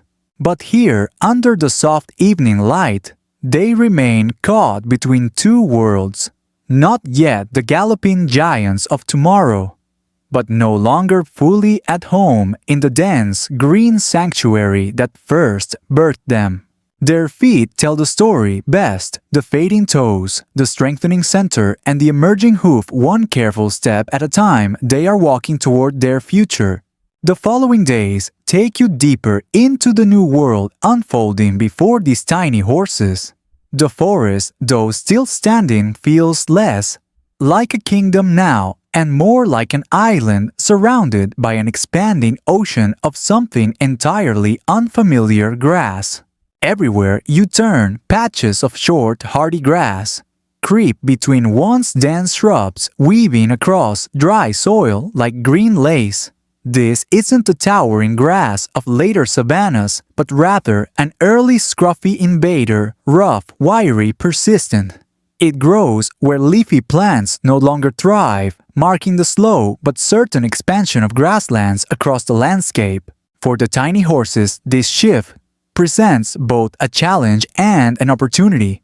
You watch as one individual tests the blades with a few experimental bites. Its teeth work harder than usual, chewing carefully, trying to process the abrasive meal. It chews, pauses, chews again, its jaw muscles flexing rhythmically, clearly unfamiliar with the toughness of this new diet. Historians still debate exactly when horses fully embrace grazing, but you are witnessing one of the first hesitant steps in that transition. They are browsers by design, their low-crowned teeth perfect for soft leaves and fruits. But as those resources grow scarcer, they have little choice but to adapt or starve. You observe another individual nearby, slightly larger, longer-legged with the faintest hint of more prominent enamel ridges on its teeth. This one handles the tough grasses more efficiently, hinting at the direction evolution is gently nudging them. The grasslands don't just affect diet, they change everything. In the dense forest, safety came from hiding from freezing in place, beneath a tangle of branches. But in the open, exposure demands an entirely different strategy run. And for that, longer legs, slimmer builds, and fewer toes prove invaluable. You watch the mixed herd cautiously approach the edge of one such open patch. The foals remain close to their mothers, hesitant and wide-eyed. The adults scan constantly. Every decision now balances between two opposing instincts: stay where cover offers some protection, or venture out to where new food sources await. Suddenly, the tension breaks. A small rustle in the grass triggers an immediate response. The entire herd bolts not into a full gallop yet, but into quick bounding strides that showcase just how much they've already changed. The longer-legged individuals lead the way, their strides smoother, their balance more controlled. Those still holding on to their older design follow more awkwardly, stumbling slightly as they navigate the uneven ground. From your vantage point, the danger becomes clear, and early hunting Dog-like predator prowls at the edge of the clearing. It had been stalking the herd, waiting for hesitation. But this time, its chance slips away as the herd outruns the immediate threat, disappearing back into the thinner forest. For now, they remain ahead of the curve, but the gap is narrowing.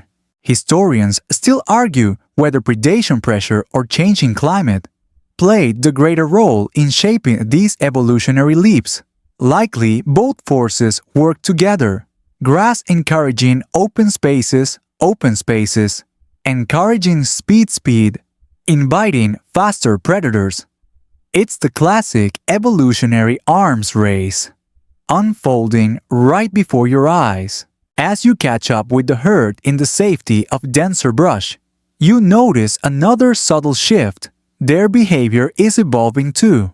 While earlier herds operated mostly in small, tight family groups, some individuals are starting to tolerate larger gatherings. Numbers, after all, offer more eyes to spot danger. The early threads of true herd dynamics are being woven, the same instincts that will millions of years later create massive plains herds, with hundreds of galloping descendants racing across wide-open savannas. But here, in this still transitional world, you're watching the very first experiments in scaling up those social bonds. One juvenile bumps into a neighboring adult, receiving a sharp but non-threatening nip in response. Boundaries are established quickly but not violently. The foe's ever-curious attempt to mimic older behaviors, copying alert postures, following cues and rehearsing the art of constant awareness. You sit back beneath the twisted trunk of a dying fern tree, listening to the forest breathe. Insects still buzz faintly, but even their songs seem less overwhelming than when you first arrived. Birds call sporadically from above, but many have already shifted ranges as the vegetation transforms. You realize with a kind of quiet melancholy that this is no longer the forest it once was not fully. The great Eocene jungle is loosening its grip on the land, making way for the ancient prairie that waits patiently to rise. The tiny horses, though fragile in appearance, stand as living symbols of resilience. They haven't simply faded away as their world changed, not yet. They're bending, stretching, and shifting alongside it, carving new survival strategies from the raw clay of evolution. And yet, despite these early victories, you know the forest dwellers, those who refuse to step into the open or change their diet, face a far narrower path ahead. Adaptation requires risk, and not every lineage is built for it. As dust settles once again, you watch the mixed herd find rest beneath the sparse trees. Some individuals remain comfortably shaded beneath the old growth, while others linger closer to the open edges, already flirting with the world that will soon define them completely. Above the stars begin to pierce through the darkening sky, twinkling like ancient witnesses to the unfolding story. The horses sleep lightly as always, caught in the delicate tug-of-war between the familiar past and the uncertain future. And you sitting quietly under that starlit canopy, remain their silent observer, watching evolution in motion, one cautious bite of grass at a time. The next morning dawns brighter, clearer, and a little drier than before. You feel the air shift again, less heavy, more brittle. The forest, once a lush tangle of green walls, now opens up into broken patches, where sunlight spills freely onto the ground. The balance between forest and grassland has tilted even further. And with this shift, the pressure mounts for the tiny horses. You watch as the herd emerges cautiously from a patch of trees into one of these expanding clearings. The adults pause their wide eyes, scanning the distance before leading the foals into the open. There's no more avoiding the grasslands. They've become part of the horse's daily existence now. As they graze, you notice something more subtle, yet even more important competition. The tiny horses are no longer alone. They now share these spaces with a growing number of other herbivores, each adapted to take advantage of the grassier terrain. Small horned mammals, early relatives of antelopes and deer, graze nearby. Stocky pig-like creatures called entelodons roam the edges of the grasslands, rooting through shrubs and grasses. Even early ancestors of rhinoceroses, bulkier and more powerful than the fragile horses, wander through the scene like armored tanks. Historians still debate how much direct competition existed between these groups, but one thing is certain. The resources that once belonged almost exclusively to the tiny forest horses are now being divided among a growing roster of hungry mouths. The horses no longer just need to worry about predators. Now they're fighting for space for food and for survival against creatures better equipped for these new conditions. And in this race, size increasingly matters. You observe a pair of slightly larger horses, members of one of the offshoot lineages, now collectively known as Mesohippus. These descendants of the original Hyracotherium have already taken important evolutionary steps. They stand taller, roughly the size of a large dog. Their legs are longer, their feet reduced to just 3 functional toes, and their teeth are more suited to grinding tough grasses. When one of them sprints to catch up with the herd, you see how fluid its motion has become. The once bouncing, awkward movements of the tiny forest horse have been replaced by something far more graceful, the early echoes of a gallop. It's no longer simply about hiding. Speed is becoming a serious tool of survival. The original tiny forest horses, still clinging to their ancient bodies, struggle to keep pace. You see one as it stumbles briefly while navigating a rough patch of ground, its wide splayed toes catching awkwardly on the harder soil. It quickly rights itself, but you can sense the gap growing both literally and evolutionarily between those who are changing and those who are being left behind. Historians still argue whether this divergence was rapid or stretched across millions of years. But as you watch both groups move across the clearing, the separation feels unmistakable. The horse family tree is splitting, branching into those who will master these new lands and those who may not survive them. The competition isn't limited to size and speed. Water, once abundant in the humid forests, is now more scarce. Rivers shrink into narrow channels and seasonal droughts grow longer. You follow the herd to a dwindling stream where multiple species gather warily to drink horses, early antelopes, squat pig-like creatures, and towering, slow-moving ancestors of camels. The mood is tense. Every creature keeps one eye on the water and another on potential threats lurking in the tall grass. And threats, of course, are never far behind. As the herd drinks, you spot movement in the distance. The familiar low, stalking gait of a nimrabbit, slipping through the grass, its golden eyes fixed on the foals. But before it can make its move, something larger appears, a pack of early canids, primitive dog-like predators, closing in from the opposite side. The nimrabbit hesitates, calculating whether it wishes to risk a fight for the prize.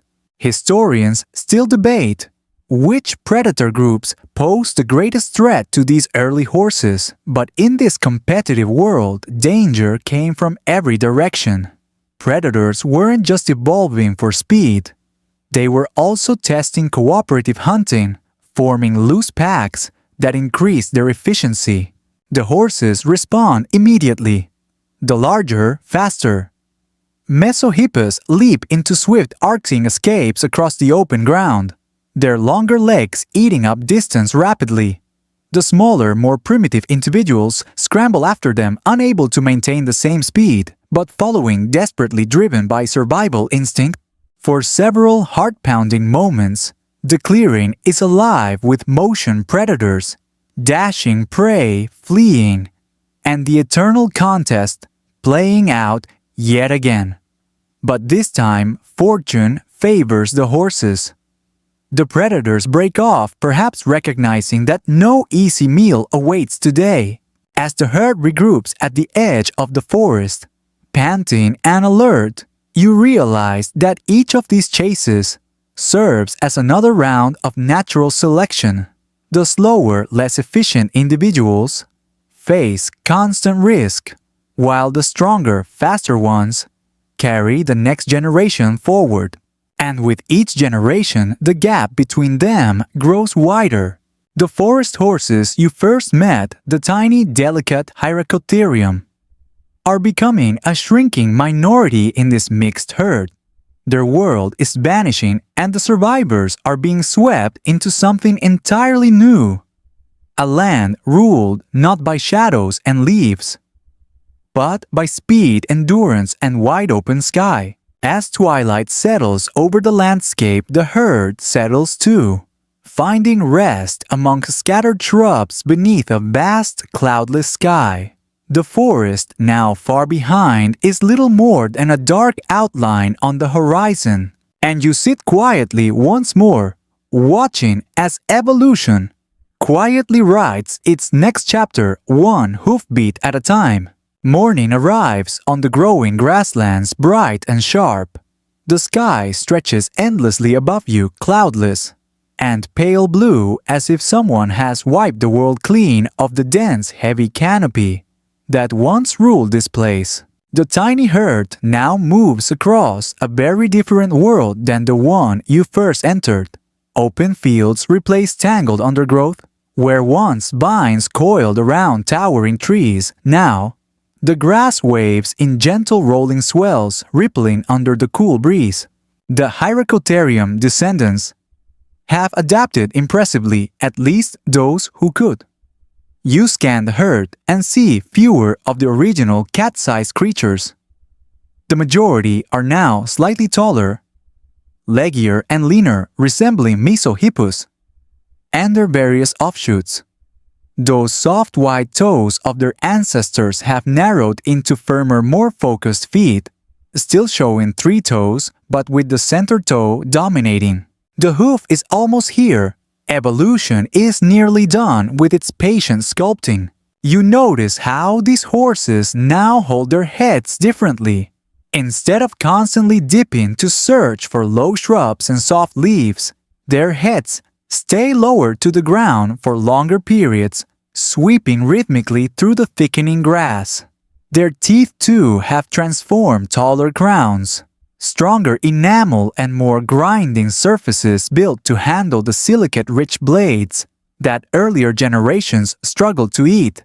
Historians still debate whether this dental adaptation fully kept pace with the rapid spread of grass. But one thing certain, the horses that failed to adjust simply faded from the picture. And those still clinging to the shrinking pockets of forest now find themselves trapped, tiny islands of green, surrounded by seas of grass that grow larger with each passing season. You pause by one such shrinking island now. A cluster of ancient trees stubbornly holds its ground beside a narrow river, a small remnant of the once vast Eocene jungle. In its shadow, you spot them, a tiny group of pure Hyracotherium. The old design unchanged, surviving on what little tender foliage remains. Their world feels frozen in time, a living museum exhibit. The foals remain tiny, the adults delicate and light-footed. They browse nervously, aware of their isolation, as if knowing their sanctuary grows smaller every year. These tiny holdouts serve as a quiet reminder of what was a way of life, perfectly suited to a world that no longer exists. You feel a strange kind of respect for them, They have lasted this long by doing what they've always done, staying small, cautious, and adaptable within their shrinking niche. But you also feel the weight of inevitability pressing down on them. The predators that once stalked silently through the forest now roam these open plains with far greater ease. Speedy canids, nimrabids, and increasingly sophisticated pack hunters dominate the land, always scanning for easy prey. A sharp bark rings out in the distance. The Mesohippus-dominated herd near you lifts its heads simultaneously, ears forward, bodies tensing. It takes only a few seconds for the decision to be made. They run. And this time, you see the true gallop beginning to emerge. Longer strides, smoother rhythm bodies, floating briefly in the air between hoof strikes. While not yet the full-speed gallop of modern horses, this is no longer the careful bouncing shuffle of their ancestors. This is something new, something powerful. The nimrabids break from cover joined by several canid packmates. But even these predators struggle to match the horse's burst of speed over the open land. The chase is short, the predators break off quickly, conserving energy, rather than wasting it on a failed hunt. Survival now belongs to those who can outrun death itself. As the herd slows, regrouping once again at a safe distance, you feel the reality settle in. The open grassland has chosen its champions. The future belongs to the runners. The nimble dodgers of the dark forest are being replaced by lean, long-limbed travelers of endless plains. Historians often call this period a bottleneck event. For early horses, a time when shrinking forests and expanding grasslands forced the family tree to prune itself sharply. Those unable or unwilling to adapt simply dwindled. And in a few million years, most of these ancient holdouts would vanish entirely from the fossil record. You take one last glance toward the shrinking forest patch, where the few remaining Hyracotherium graze, quietly sheltered but vulnerable. How many more generations can they last? 100 time will soon erase their tracks. But for those standing here on the open fields, these growing, galloping, experimenting horses, the path ahead stretches far beyond your sight. They are no longer simply adapting to survive. They are evolving toward dominance. The ancient world of tiny forest horses is breathing its last quiet breaths. But what rises in its place is a new dynasty, one built for wind distance and speed. As evening falls and the cool air settles over the grasslands, you sit beneath a lone wind-bent tree, watching the silhouetted herd fade into the amber horizon, small figures moving effortlessly across a world that now belongs to them. The dawn arrives sharp and dry, the wind sweeping across the endless stretches of open plain. The forest is now a distant, fragmented memory behind you. A green fringe marking the edge of a world that once ruled but no longer commands. Ahead of you the horses stretch in a long, moving line. They are not scattered, nervous foragers anymore. They are travelers now, nomadic, mobile, and confident in their new role as grassland specialists.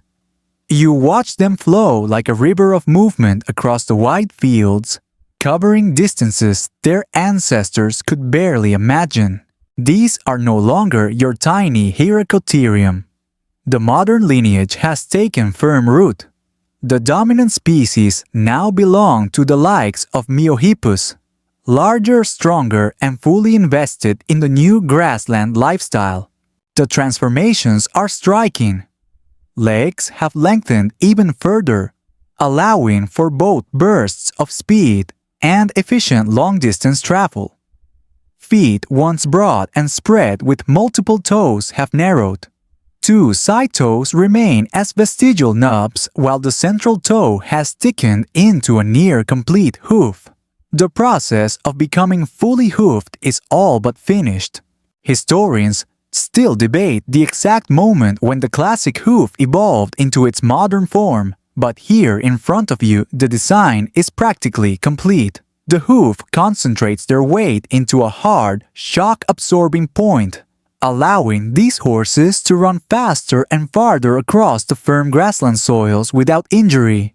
The teeth have also finished their dramatic transformation. No longer delicate low-crowned molars for browsing on soft leaves. These horses now wield tall, high-crowned hypsodont teeth, perfectly engineered for grinding coarse grasses full of silica grit. These teeth erupt, continuously replacing worn enamel, as the horses chew relentlessly through their tough, dry meals. You watch one individual standing still chewing thoughtfully with wide, sweeping, circular motions, teeth, slicing and grinding endlessly like small millstones. This adaptation has made them true masters of the plains. The food may be rougher, but it is abundant and reliable. And with abundant food comes abundant life. The herd has grown larger, far larger than anything their ancestors ever formed in the forest. Hundreds now move together across these plains, offering safety in numbers. The predators remain, but in the open. Many eyes watch for danger. Herd dynamics have matured into something astonishingly efficient. A single raised head can trigger a ripple of awareness through the entire group. When danger approaches, the whole herd responds almost simultaneously, launching into powerful synchronized flight across the open grassland. You witness this firsthand when a distant pack of early hyenodonts approaches from the east. The herd senses their presence long before you can spot the predators. Heads rise, ears tilt, tails flick, and without hesitation, they move. Not the frantic, uncoordinated scatter of their ancestors, but a smooth, collective surge. Dust rises behind them as hundreds of hooves beat out a steady rhythm. It's hypnotic, a wave of flowing muscle legs extending bodies balanced in mid-air between strides. The gallop is now fully realized. Historians still argue whether this shift toward galloping was strictly predator-driven or if the wide flat grasslands themselves demanded a faster form of movement. But watching them now, it's impossible to deny how perfect this design has become. The hyenodonts give up quickly. They're powerful hunters but not built for long chases. The horses outdistance them with ease, regrouping farther down the plain. The wind scatters their scent, leaving the predators behind to seek easier prey. You remain breathless at the sight of it. This is the birth of the great galloping herds, the blueprint that will persist for tens of millions of years. The horses have mastered open space, and in doing so, they've begun to shape the landscape itself. The grasslands respond to their presence. Hooves crush old vegetation, fertilize the soil, and allow new grasses to spread. Grazing patterns influence where certain plants thrive or recede. Over generations, these horses aren't just adapting to their environment, they're helping create it. You begin to appreciate the full circle of this transformation. The tiny forest horse once lived at the mercy of towering trees and leafy canopies. Now their descendants roam freely beneath an infinite sky, responsible for sculpting the ecosystem they inhabit. Of course, they are no longer alone in this domain. Other herbivores have joined the party, early antelope-like creatures, rhinos, camelids, and even the first ancestors of modern elephants. The grasslands have become a competitive stage, filled with new players, each adding pressure and complexity to the survival game. Predators evolve in tandem. New species of saber-toothed cats stalk these herds, joined by developing packs of early wolves and advanced canids. The arms race never stops, but the horses remain one stride ahead for now. You watch a group of foals playing at the herd's edge, long-legged, swift, full of energy. They race one another in mock chases, practicing the skills they'll need to outrun real danger soon enough. Their tiny hooves kick up small dust clouds, their lean bodies already built for speed. Historians often note that by this stage, the horse family had already become one of the dominant success stories of mammalian evolution. Their secret, not brute strength, not size alone, but the incredible ability to adapt over and over again, reshaping themselves as their world reshaped around them. And as the evening sun turns the sky molten orange, you watch the herd settle once more, spreading out across the plain like a living sea. They graze calmly now, safe for tonight, ready to face whatever new challenge tomorrow brings. The age of tiny forest horses is over. The age of the plains gallopers has truly begun. As the days stretch into weeks, you walk alongside the herd, witnessing the quiet power of endurance. The grasslands roll out before you endlessly now, no longer stitched with remnants of forest, but wide open breathing space. The world feels bigger here, more exposed, but these horses have fully embraced it. You realize you're no longer walking with a fragment of the past, but with a fully realized product of millions of years of relentless patient change. These horses, descendants of the once cat-sized Hyracotherium, are now creatures built for open landscapes, distance, and speed. You study their bodies closely as they move, the fine-tuned results of countless tiny adjustments. Legs stretched impossibly long, muscle bands coiled like springs beneath sleek hides, their heads longer and narrower, perfectly designed for constant grazing. The teeth within those narrow skulls work like living millstones, slicing through tough grasses that would have destroyed the delicate teeth of their ancestors. The hooves, true hooves, now strike the ground with clean, efficient rhythm. No more toes, splaying out for marshy forest floors. No more awkward bounding between roots. Just focused forward momentum. Historians still debate whether this level of adaptation happened in waves or gradually over continuous generations. But as you walk beside them now, the distinction hardly matters. The outcome is here in full stride under this open sky. They're no longer creatures merely reacting to change. They're defining it. As the grass spreads wider and taller, these horses are its stewards, clipping and trampling it into patterns that allow new shoots to emerge. Their presence reshapes the land almost as much as the climate did. And while they are supremely adapted, the race of evolution never truly ends.